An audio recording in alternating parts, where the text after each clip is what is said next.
José Ferreira Duarte era um homem muito culto, gostava de leitura e reunia os filhos para falar sobre as grandes guerras mundiais e principalmente sobre a terra-mãe Portugal. Mas nós ouvimos muito, colhemos muitas histórias a respeito do meu avô. Em uma dessas histórias,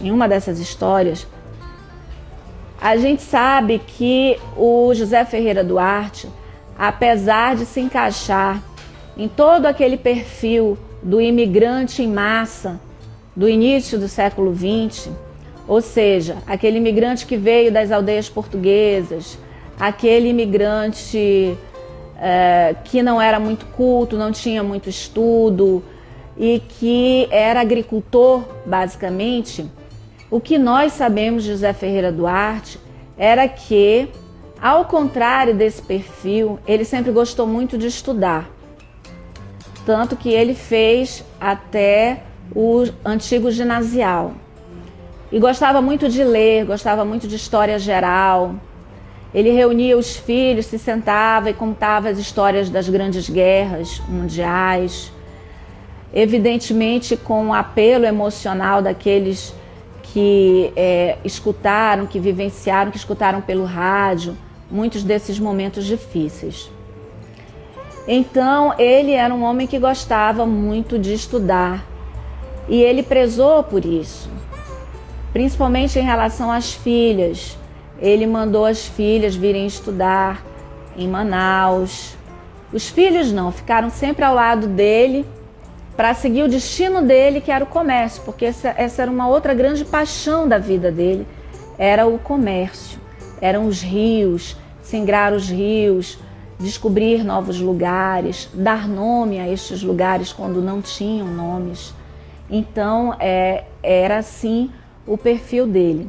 E isso fez com que ele não vivesse escravo nos seringais onde ele trabalhou.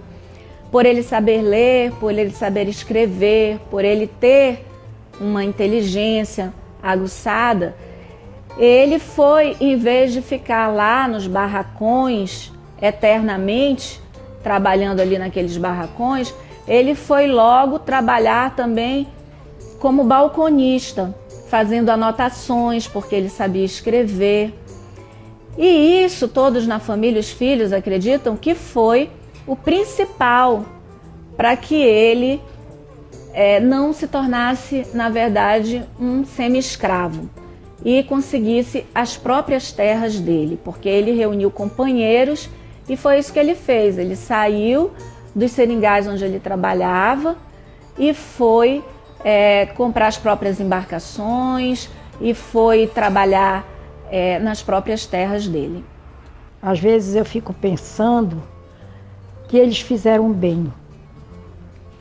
Eles queriam sempre o melhor para nós. A dona Joaquina foi uma pessoa muito boa, uma madrasta que nos criou. Eu estava com 3 anos quando o papai casou-se com ela. A minha irmã tinha 2 anos, porque já a Clarinda, que é a última, né, ficou com 2 anos. E nós ficamos. Assim, íamos a Manicoré, voltávamos, até que ele resolveu ir para Novo Ariponã para colocar uma casa de comércio lá. Em Novo Ariponã nós ficamos uns 3 anos, 3 ou 4 anos em Novo Ariponã. Era uma cidadezinha que estava se desenvolvendo, mas que foi muito boa a nossa estadia lá. Lá eu consegui trabalhar na prefeitura, porque eu não já sabia mais um pouco naquela época, né? Eu tomava conta, eu era a tesoureira lá da prefeitura.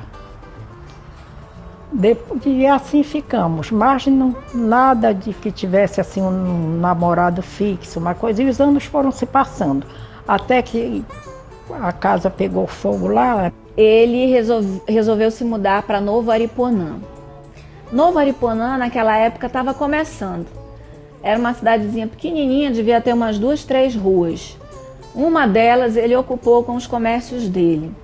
Tinha lá uma grande casa, um armazém, a casa comercial, a casa de residência muito grande, 2 andares, como eles chamavam à época. E só que ali aconteceu uma tragédia. Uma tragédia que foi um grande incêndio que destruiu tudo que havia em Novo Aripuanã e causou um grande desgosto ao meu avô. As minhas tias têm uma recordação muito forte desse incêndio, porque artefatos, objetos raros, fotografias da família, a história ficou muito comprometida da família em função desse incêndio, porque muitas coisas se perderam. Daí a importância de um programa como esse, que tenta resgatar uma história que realmente ficou comprometida em função da perda desses documentos todos. A minha mãe conta, por exemplo, que uma coxa uma coxa portuguesa, toda bordada, se perdeu nesse incêndio. Ele tinha um apego muito grande com essa coxa, porque era a coxa da mãe dele, que o pai trouxe para o Brasil, e foi a única lembrança que ele ficou da família, dos pais. Foi essa coxa que se perdeu também, essa coxa de cama que se perdeu no incêndio de Novo Aripuanã. Depois disso, ele repensou a vida toda, já estava ali pelos seus 70 anos, e aí resolveu também, por influência do Zeca Alecrim, do meu tio Zeca, ele resolveu vir para Manaus, voltar para Manaus, vendeu algumas coisas e deixou a maior parte do que ele tinha, embarcação e as terras que tinham pelo sul do Amazonas lá, deixou tudo isso para os filhos tocarem, para os filhos cuidarem, e ele finalmente se desapegou e veio viver a velhice dele em Manaus. Eu vim a Manaus com 13 anos a primeira vez. Papai, como não tinha onde me deixar, ele se hospedava no grande hotel. E como ele não podia, ele tinha negócios, saía todos os dias, ele me deixou, foi na Beneficente Portuguesa, me internou como se eu estivesse doente. Incrível. Passei 3 dias internada na Beneficente, sem nada ter.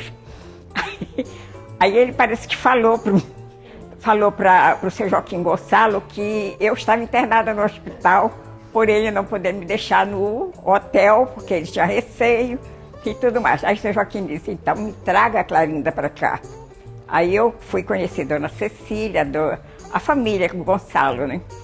Conheci a família Gonçalo e depois passei que era para eu passar uns 3 dias, ou 4 ou 5, que o papai terminava os negócios, eu fiquei passando 8 meses com eles, porque eu adoeci gravemente de uma infecção que eu tive, aí eu não podia voltar para o interior, e passei esse tempo todo com eles. Eu era como uma filha do coração deles, e eu tinha um carinho também, tenho um carinho muito grande por eles até hoje. Sou grata por tudo que eles nos fizeram. E também ao filho, que era o Eduardo, que era o único que eu conheci mais pessoalmente. Falar um pouco do seu Joaquim Gonçalo, para mim, é uma satisfação enorme e uma saudade muito grande que me toca o coração. Porque para eles, eu fui uma filha. Para eles, eu fui a filha que eles não tiveram. A Dona Cecília não teve filhos com o seu Joaquim Gonçalo. Então eu tinha apenas 16 anos de idade, e eu era tratada como uma filha legítima. Eles me orientavam, eles faziam tudo por mim. Ferreira Duarte sempre teve grandes amizades, em especial a família de José Gonçalo.